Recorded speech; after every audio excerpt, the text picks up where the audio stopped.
Assalamualaikum warahmatullahi wabarakatuh. Perkenalkan, nama saya Syifa Fauzia, NIM saya 1913300000436. Saya dari kelas 4 TGSD A1. Video ini saya buat guna memenuhi tugas UAS mata kuliah statistik. Saya akan menjawab soal nomor 1.C. Nah, di sini ada soal nomor 1 itu boleh memilih salah satu, ada A, B, dan C. Saya memilih yang C saja. Seorang guru menerapkan media pembelajaran baru. Dilakukan uji coba pada 15 mahasiswa. Data prestasi belajar sebagai berikut. Ini data prestasinya saya blok dulu. Nah, buktikan apakah media pembelajaran yang baru dapat meningkatkan prestasi belajar mahasiswa jika media lama menghasilkan prestasi hasil belajar rata-rata kelas sebesar 70. T tabel sama dengan 2,145. Kita kopas dulu prestasinya. Nah, ini tampilan SPSS saya.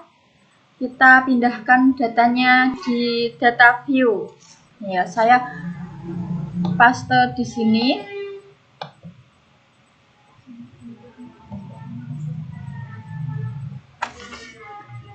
Nah, ini kan ada koma 00-nya. Kita degrees dulu.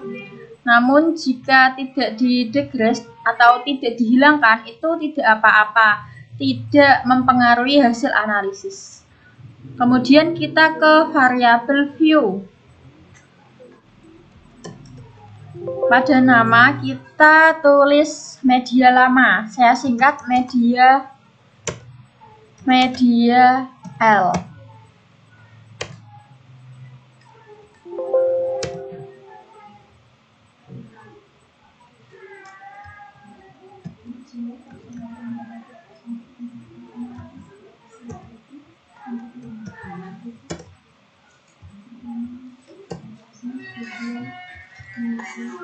Media L, media lama. Pada bagian desimalnya kita rubah ke 0. Balik lagi ke data view. Nah, ini 0-nya hilang. Kembali lagi ke variabel view. Bagian alik ini kita ke center. Measure kita scale. Nah, kalau sudah kita ke analis, compare mean when sample t-test, masukkan ke variabel, kemudian media lama ini kita rubah ke tes variabel. Nah, kalau sudah kita klik option. Di sini ada confidence interval persen, 95%. Kemudian kita klik continue. Klik OK. Kita tunggu saja hasilnya. Nah, ini merupakan hasilnya. One sample statistik N15. N menunjukkan jumlah mahasiswanya. Jumlah mahasiswanya ada 15.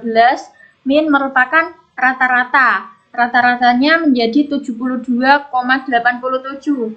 Yang di soal tadi kan 70. Kemudian di standard deviation 7,376. Standar error min 1,905. 1,905. One sample test, kita lihat di media ini T-nya menjadi 38,259. Sedangkan pada soal tadi T tabelnya 2,145.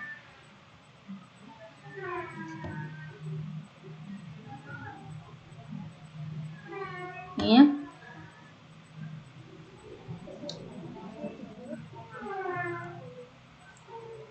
Pada tabel 1 when sample statistik ini, perhatikan means di tabel sekarang 72,87, sedangkan pada model lama itu 70. Nah, tabel 2 perhatikan pada T 38,259 hipotesis penelitian 0 rata-rata nilai dengan media lama sama dengan rata-rata nilai media baru. HA rata-rata nilai media lama tidak sama dengan media baru. Jika T hitung kurang dari T tabel, maka H0 diterima. Jika T hitung lebih dari T tabel, maka H0 ditolak. Sig2 Taylor dilihat pada hasil analisisnya ini. Jika Sig2 Taylor lebih dari setengah alfa, maka H0 diterima. Jika Sig2 Taylor kurang dari setengah alfa, maka H0 ditolak. Jika H0 ditolak, jadi rata-rata nilai dengan penggunaan media lama ada perbedaannya. Saya akan mempraktekkan analisis regresi linear pada soal wajib, soal UAS mata kuliah statistika. Seorang dosen statistika ingin mengetahui jenis serta efektivitas pengaruh frekuensi belajar X1 dan nilai statistik X2 secara bersama-sama terhadap prestasi Y. Statistika mahasiswa dengan data di bawah ini. Datanya yang saya blok ini. Kemudian untuk soalnya ada A, B, C, dan D. Tentukan A. Ujilah persyaratan data di atas untuk memenuhi analisis regresi meliputi linearitas, multikoloniaritas, homosedastisitas, dan autokorelasi. B. Apakah ada pengaruh yang signifikan antar X1 dan X2 terhadap Y? C. Berapa besar variabel independen mempengaruhi variabel dependen? D. Tentukan persamaan garis regresi dan bagaimana interpretasi hasil analisis dengan membaca persamaan garis regresi tersebut. Kopas dulu data yang ada di soal ini. Kemudian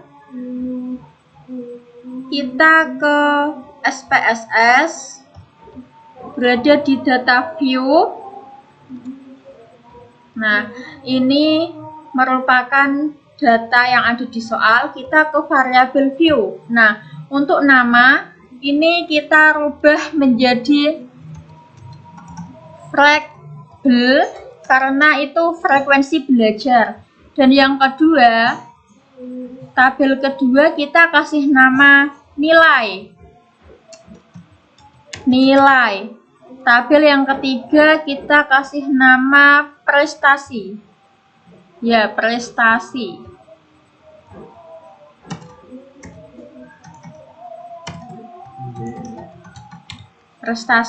Kemudian untuk desimal, tadi di data view kan ada koma 00-nya.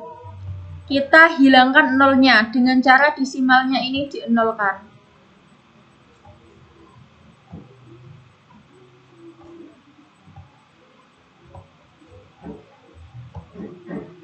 Bagian alike ini ke center semua ya, center.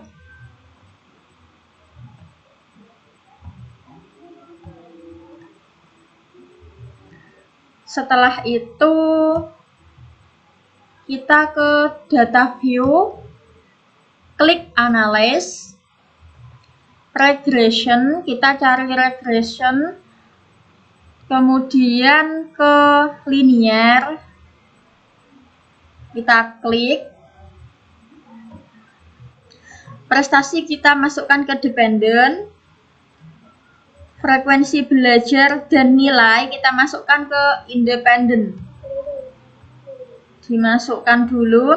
Setelah dimasukkan, kita klik statistik ini, kemudian centang pada collinearity diagnostic, kemudian continue. Oke. Nah, kita tunggu sebentar, nanti muncul hasilnya. Ini merupakan hasilnya. Di sini ada model summary, ada ANOVA, FIF merupakan variance.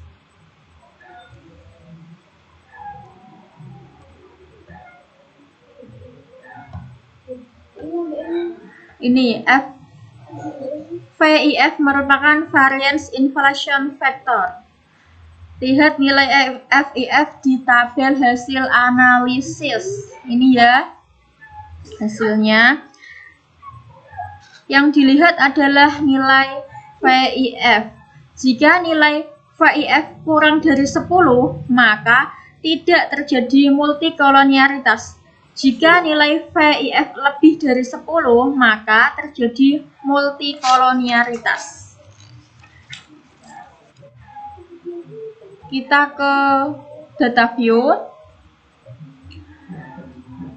Sebenarnya lawan homosedastisitas yaitu heterosedastisitas.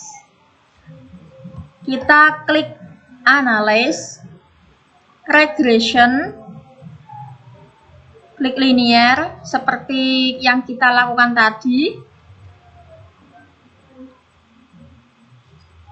Klik save. Kita berada di residu ini, klik under standard yang ada di atas, klik continue. Oke. Nah, ini merupakan hasilnya. Akan ada residu di ANOVA. Perhatikan yang ada di sini. Di ANOVA ada residu ke SPSS tadi. Data view ada residu. Perhatikan ini ada residu. Klik residu. Lalu kita ke transform compute. Klik variabel. Compute variabel. Pada target variabel ketik ABS underscore residu. Pada numeric ketik ABS kurang buka res underscore 1 kurang tutup. Jika sudah, kita perhatikan tipe dan label. Nah, absolute residue. Jika sudah, klik continue lalu di OK. Nanti muncul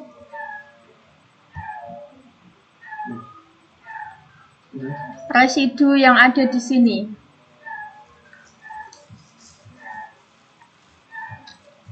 Kita kembali lagi ke SPSS. Kembali ke SPSS, ini ada absolute residunya. Kemudian ke analisis, regression linear. Pada dependen yang prestasi kita kembalikan lagi, kemudian yang absolute residu kita pindah ke dependen. Kita masukkan ke dependen, kemudian oke. Ini merupakan hasilnya. Sebenarnya yang digunakan yaitu pada kolom ANOVA dan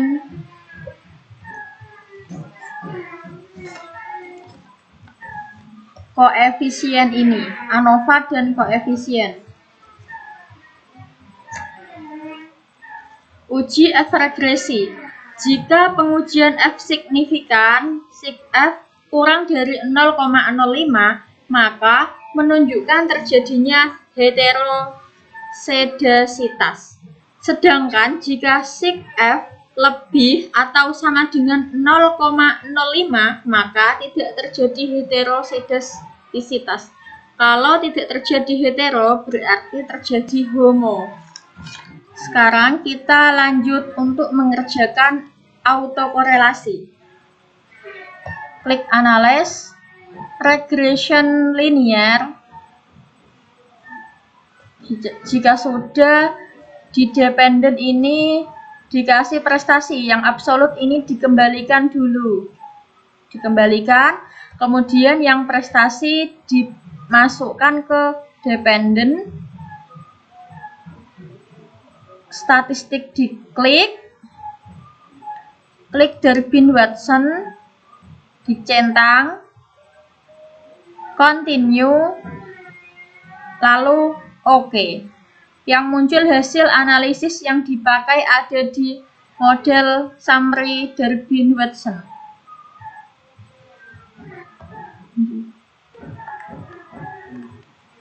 Nah, bisa diperhatikan pada model summary Durbin-Watson 2,404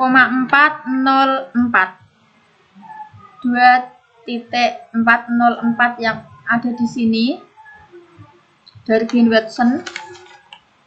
Jika nilai Durbin terletak pada 2 dan 4, taraf sig 5%, maka tidak terjadi autokorelasi. Tapi jika nilai berada di luar itu, maka bisa terjadi autokorelasi.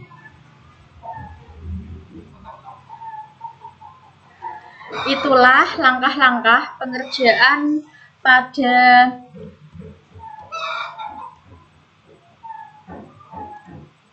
uji coba, uji persyaratan data, dan analisis regresi linier dari saya. Wassalamualaikum warahmatullahi wabarakatuh.